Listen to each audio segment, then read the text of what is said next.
One day I'll remember. Remember everything that happened. The good, the bad. Those who survived, and those that did not. Well, I want to start with the most obvious question, which would be, how do you say goodbye to something like this? Well, it was hard on the day that was my last shooting day, actually. I was going great guns. I thought, this is fine, I'll be going home in a minute, and I was missing my family and my home in London, so I thought, well, yeah, this is great. I'm looking forward to getting on a plane later. And then when it was cut, and a couple of people came up and sort of shook my hand, and their voices broke a bit, it was like, oh my God, yeah, it was quite emotional, actually. I literally just walked out of the film 20 minutes ago, so I just saw it. So it's Right. like, I'm looking at you and I'm like, wow, it's fresh in my mind. Thinking, where's his hair? No, I wanted to start Where's his crying wig? and Yeah. stuff like Yeah. that, because I'm just a fan. I mean, I've been a fan of all the films that you guys have done. When you found out that you were going to be a part of this film series, what was your reaction? Very excited. I was very excited and very...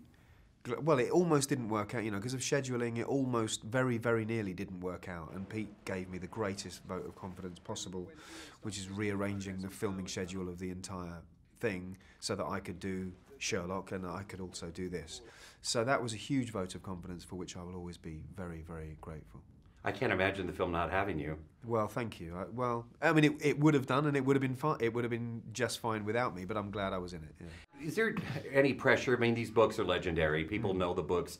I'm a what they call a fanboy, I guess, sort of. That I know the general sense of the storyline and things like that. But there's people out there that really know this story. Yeah. Do you actually get surprised? Do people come up to you and like just start talking about this? Do you know what? They don't actually. They're quite restrained. I have found Tolkien fans to be quite restrained with me. They're very respectful, very humble, and they don't really put it on you in that way. I was more surprised when I met a few people in the cast and crew who knew chapter and verse of everything about Tolkien. I was like, wow, you know, because I didn't grow up as a Tolkien reader. As a kid, I wasn't, you know. So everything I know about Tolkien has been since I was cast as Bilbo, really. Outside of watching the Lord of the Rings films, which I always thought were fab. But yeah, you come across people for whom Tolkien is, it's like studying World War II. It's like these are facts that we need to know. Do you know what I mean? That's actually the best way that anybody's ever put it. That's actually a great way to say it. Well, you speak to Philippa Boyens. She speaks about this stuff like it's the clearance of the Warsaw Ghetto. Do you know what I mean? It's like it's real, yeah. Becoming Bilbo, let's talk about the process.